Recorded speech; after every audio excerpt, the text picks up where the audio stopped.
Hola amigos, ¿cómo están? Les saluda Leslie Yata Ramírez en la dirección de la portal web Entérate con Leslie. En esta edición especial de Bloque Internacional vamos a conversar con un distinguido invitado, el doctor Oscar Cubas Barrueto. Él es experto en el derecho internacional, constitucional y derechos humanos, profesor de la Escuela de Posgrado de la Universidad Nacional Mayor de San Marcos, y también ha desempeñado cargos importantes en gestión gubernamental, como ser procurador supranacional, por ejemplo, ¿no? En temas de derechos humanos.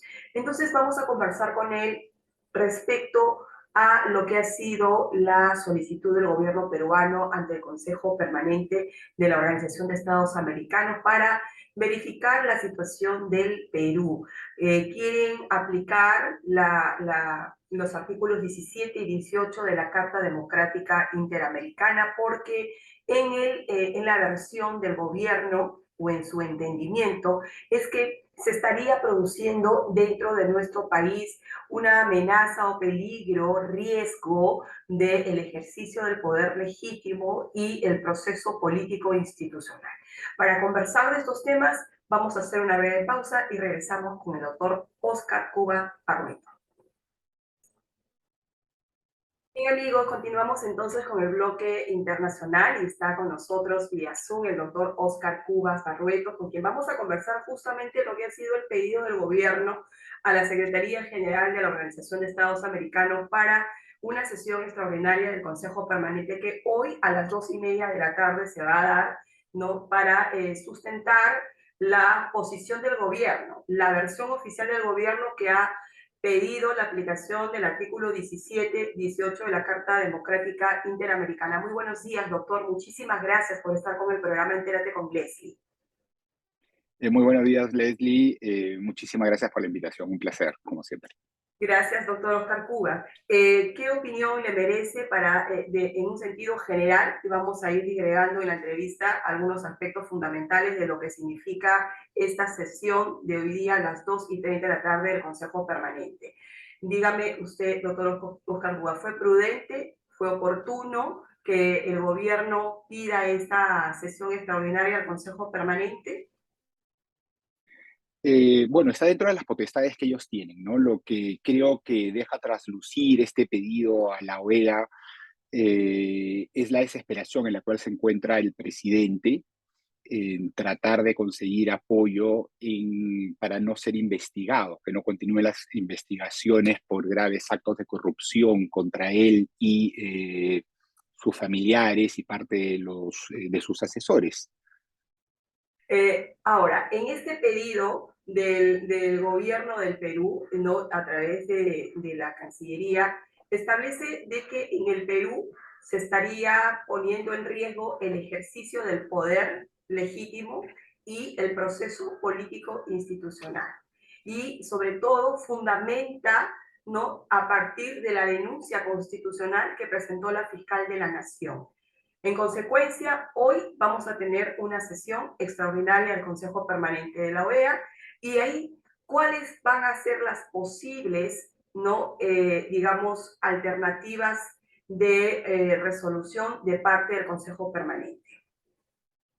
Sí, a ver, uno puede no compartir el pedido, la sustentación del pedido, ¿no? Yo creo que aquí el papel resiste absolutamente todo, ¿no? Y estamos ante argumentos que en verdad son bastante risibles, ¿no? Lo que el presidente niega y un poco además dio ayer a entender en este mensaje a la nación, es que para él no hay, él señala, ¿no? No hay pruebas, ¿no? No hay pruebas, hay una suerte de persecución política en su contra y lo que él no hace de ninguna forma es responder, ¿no? Responder a las graves acusaciones que se formulan en su contra, ¿no? Ni siquiera cuando ha podido ejercer su derecho de defensa material, al ir a declarar a Fiscalía de la Nación, En fin, el sustento por el cual solicita la aplicación de la Carta Democrática Interamericana, los artículos 17 y 18, de ninguna forma pueden ser compartidos, ¿no? El hecho de ser investigado por el Ministerio Público implica no solamente una obligación constitucional, sino también una obligación convencional por parte del Ministerio Público.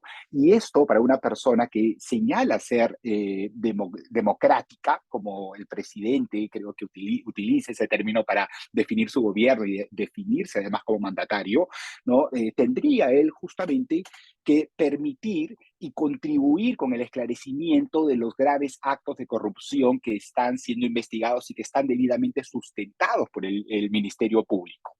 Eso, el hecho que esté siendo investigado, no implica de ninguna forma poner en riesgo el orden constitucional, el orden democrático e institucional. Por el contrario, en un Estado democrático, la obligación que tiene el Ministerio Público y en general el Estado de investigar, más aún investigar actos de corrupción que implican violaciones a derechos humanos, es una obligación constitucional, legal y convencional. ¿Qué posibilidades? La segunda parte de la pregunta iba en el sentido, ¿qué posibilidades habría en lo que respecta a lo que pueda debatirse? Se ha convocado el pedido, si bien ayer se dio a conocer a la opinión pública, habría sido presentado el 12, con lo cual habría que ver cuál es la antelación con la cual esto ha sido distribuido además como un tema de agenda para todas las naciones integrantes de la OEA. Claro, pueden convocarse a consejos extraordinarios, esto incluso con 24 a 48 horas, para ver si realmente ha tenido la posibilidad de llevar a cabo un análisis exhaustivo con respecto a la situación, porque una de las posibilidades podría ser el que se requiera mayor información antes de adoptar una decisión. Podría, además, el Consejo Permanente determinar que se envíe al secretario general para que interponga sus buenos oficios y pueda ser una suerte de mediador en el diálogo. Otra de las posibilidades es el envío de una misión de observadores y que pueda además conducir este diálogo, recopilar información, formular algunas propuestas. Pero lo que debe siempre respetarse aquí es el principio de no intervención y que en todo caso la crisis política en la cual nos encontramos sumergidos desde el año 2016 tiene que ser resuelta por los propios peruanos. Y eso es algo importante y creo que esta tiene que ser una oportunidad para encontrar una salida a esta grave crisis. A ver, doctor, justamente en la segunda y en la tercera opción, que supongamos en el escenario o pongámonos en el escenario de que el Consejo Permanente decide, ¿no?, encomendar al secretario general interponer sus buenos oficios para que en el Perú el presidente pueda conversar con el Congreso, con el Ministerio Público. Entiendo ese valor del diálogo.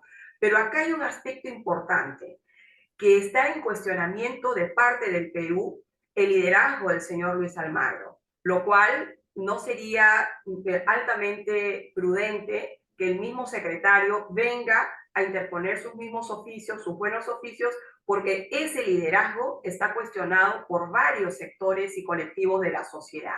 Ya hay una percepción general respecto del liderazgo del secretario general, lo cual creo que sería una pésima salida, ¿no?, del Consejo Permanente, de encomendarle al secretario general interponer sus buenos oficios cuando sabe de antemano el secretario general que no es bienvenido al Perú por muchos colectivos de la sociedad. O sea, no tiene el engranaje político, ¿no?, para poder interponer sus buenos oficios. Y usted sabe, como experto internacional, que una persona que interpone buenos oficios tiene que tener empatía entre las partes. Y lo que hemos visto es todo lo contrario, un efecto de parcialización con el gobierno. Desde ahí yo creo que está dañada esa interposición de buenos oficios, salvo que usted me diga otra o nos dé una interpretación distinta, pero le traslado esta preocupación en mayúscula que nosotros en la opinión pública hemos recogido. Y de lo otro, de la misión internacional,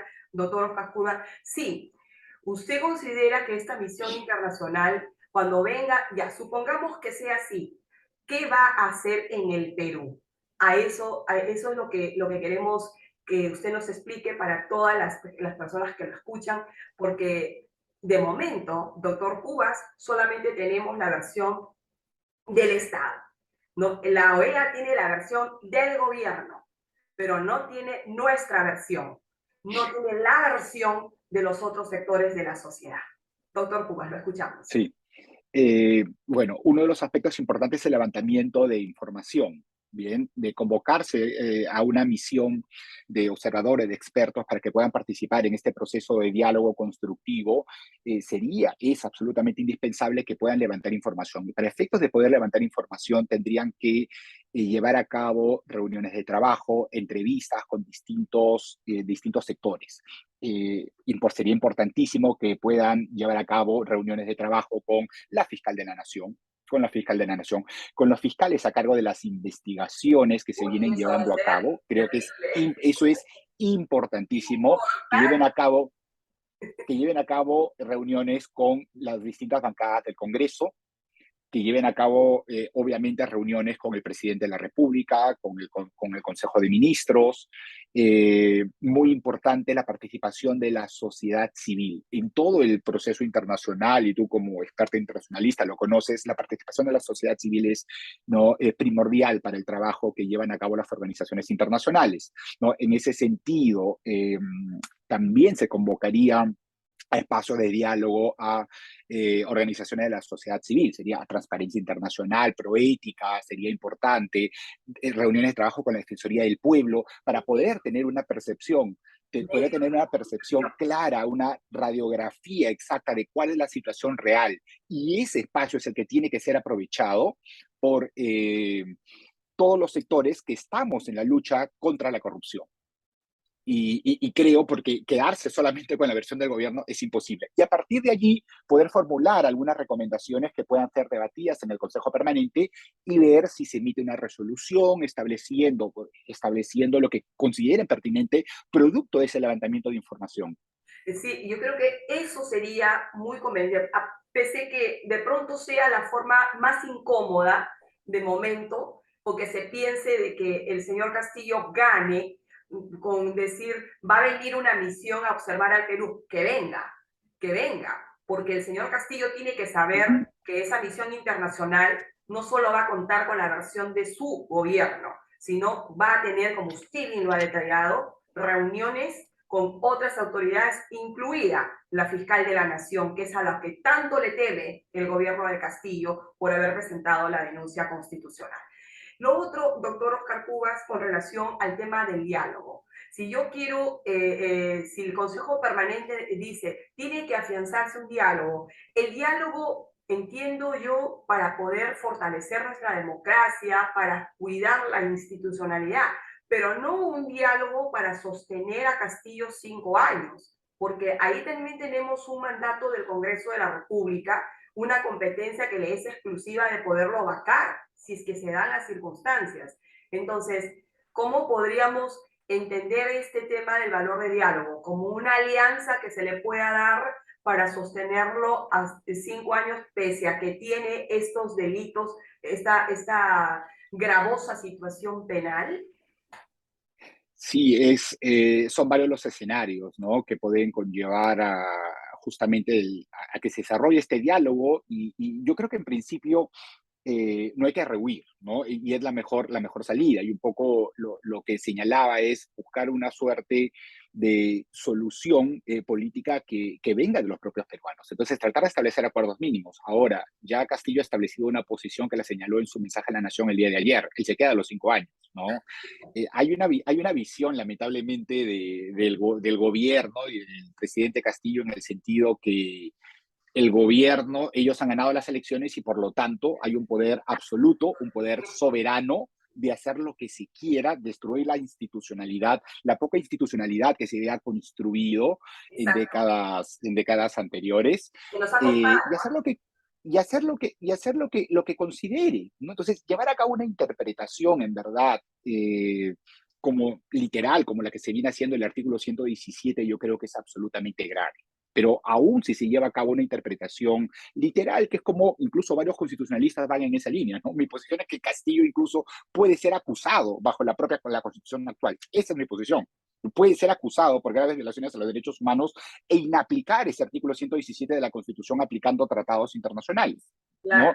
Incluso sin aplicar tratados constitucionales, aplicando la propia Constitución. Y las bases están totalmente dadas, ¿no? Totalmente dadas. El propio Tribunal Constitucional ha establecido que la lucha contra la corrupción es una obligación constitucional, además de obligación convencional. Hay reiterada jurisprudencia que va en esa línea. Es una obligación internacional contemplada no solamente en la Comisión Interamericana contra la Corrupción, la de Naciones Unidas, la propia Convención Americana sobre Derechos Humanos, la propia Corte Interamericana de Derechos Humanos también lo ha establecido. Con lo cual, no se puede interpretar la Constitución de forma literal. La Constitución no se interpreta de esa forma, se interpreta como un todo armónico, principio de unidad de interpretación de la Constitución. Obviamente, también interpretar la Constitución teniendo en cuenta el objeto, ¿no? El objeto y fin, ¿no? Que están contemplados en el artículo primero de la Constitución.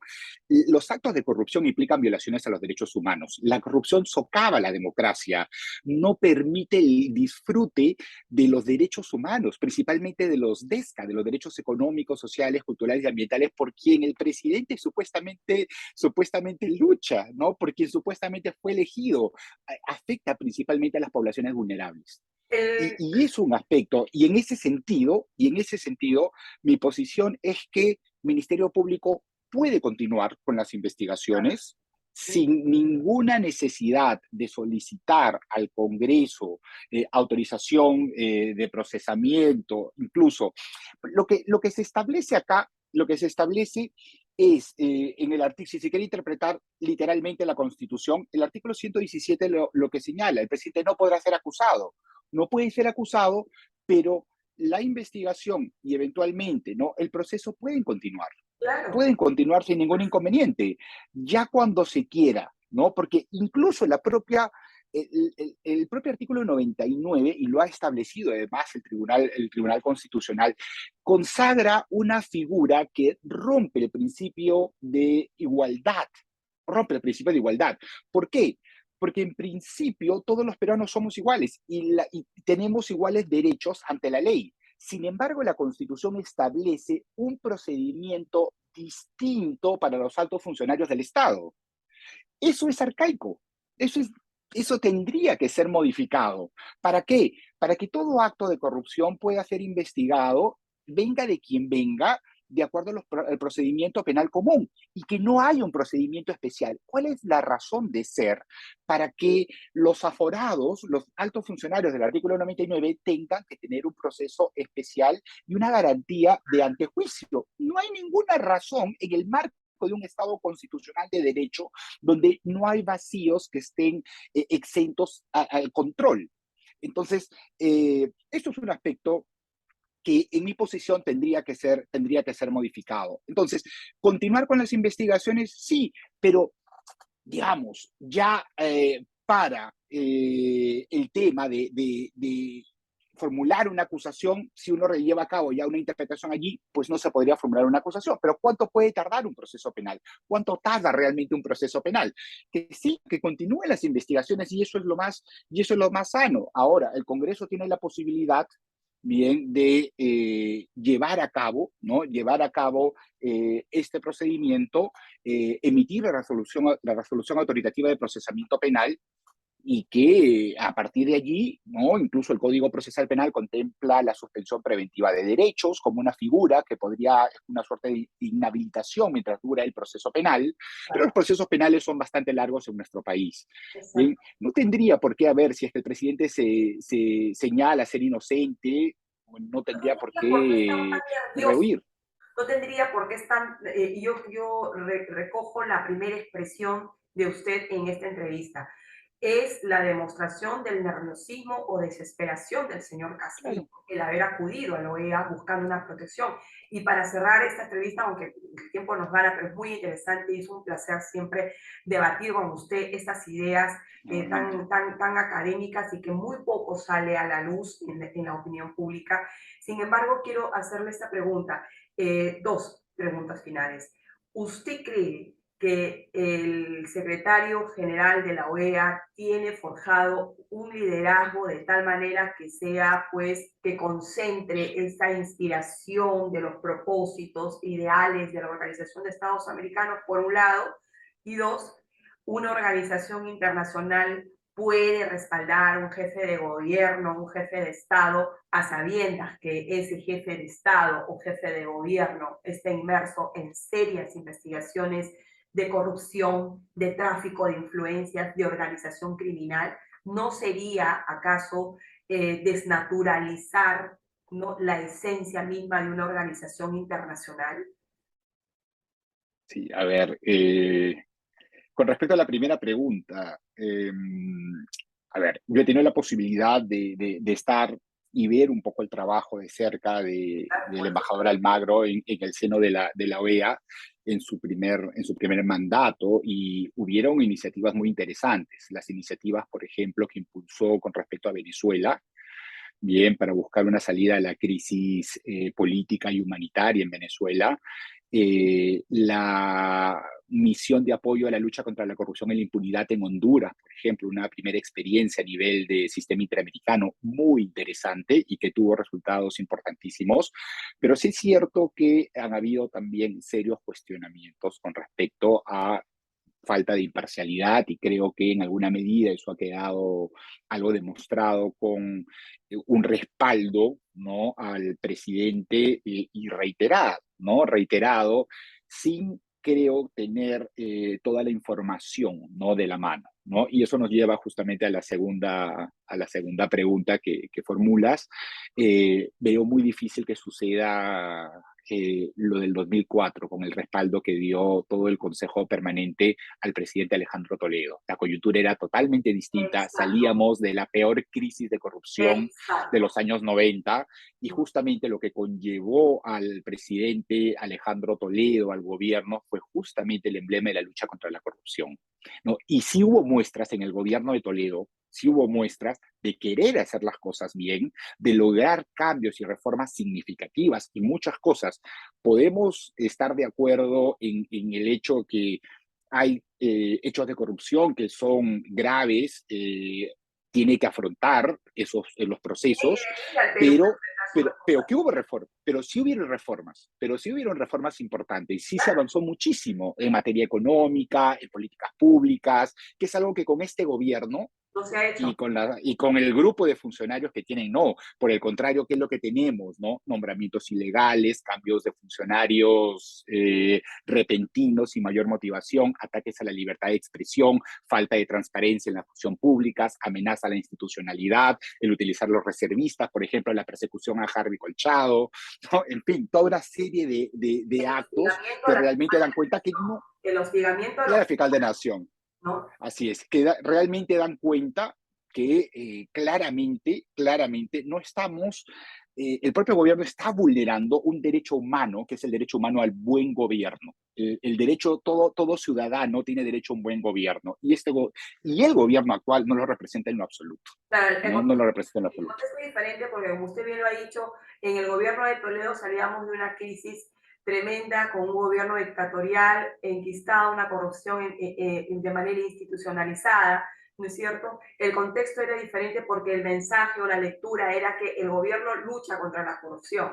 El mensaje aquí es que el gobierno quiere avalarse internacionalmente para que no sea procesado por Correcto, delitos de corrupción. correcto. Y es lo que la OEA tiene que tomar en consideración. De lo contrario, nos daría los argumentos de fondo y forma para en su posible momento solicitarnos una salida de la OEA. No podría, Por eso es muy importante el diálogo, por eso es muy importante y es crucial el diálogo, y que no haya oposición por parte del Congreso para participar en este diálogo y no, poder informar correctamente. no, claro. Muchísimas gracias, doctor Oscar Cuba. Sé que tiene una audiencia que seguir y muchísimas gracias. Siempre es un placer y un honor conversar con Gracias. usted de temas tan trascendentales para el Perú Igualmente, y el mundo. Muy buenos días. Gracias. igualmente. Gracias.